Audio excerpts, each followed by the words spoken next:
CBS News broke new details into the life of Sandy Hook Elementary School gunman Adam Lanza. Investigators saying that the 20-year-old was obsessed with Anders Breivik. Now, he is the man behind a deadly bombing in Oslo, Norway, and the shootings at a Norwegian camp back in 2011. 77 people in all were killed, and investigators say that Lanza was trying to top Breivik's body count. Investigators also tell CBS News that Lanza spent hours a day honing his shooting skills by playing video games in his basement.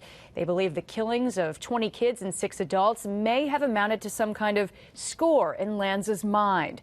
And this is not the first time that violent video games have taken heat after a killing. Tonight, Jerry Gretzinger takes the video game debate to a retailer and a psychologist who both say it really comes down to the parents.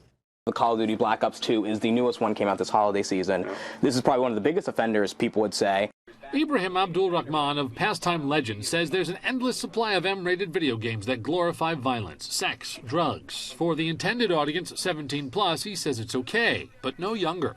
Kids should not be playing this. If you wouldn't want your kid watching an R-rated movie with all these different themes, why would you want to buy your kid a game with all these same things that they can play even more extensively than a 2-3 hour film?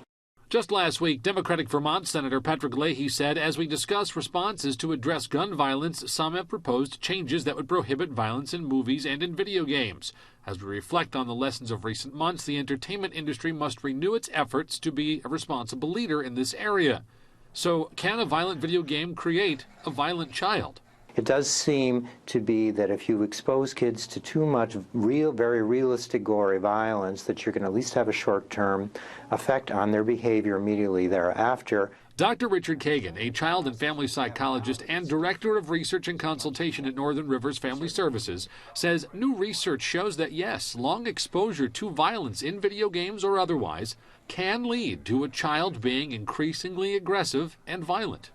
I think the parents really need to be very mindful of how much violent media they're allowing older children to watch. Ibrahim agrees and would even support more regulation to a point.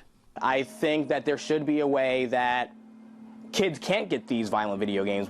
Whether the government ever gets involved in regulating the sale of video games, it's clear that parents will always have the most important role, monitoring what their kids are doing and what they're not doing. How much time are they spending on those games, and what are they missing in terms of not doing other things, sports, creative arts, and being in relationships with real people that can teach them real skills that can help them succeed. Jerry Gretzinger, CBS 6 News.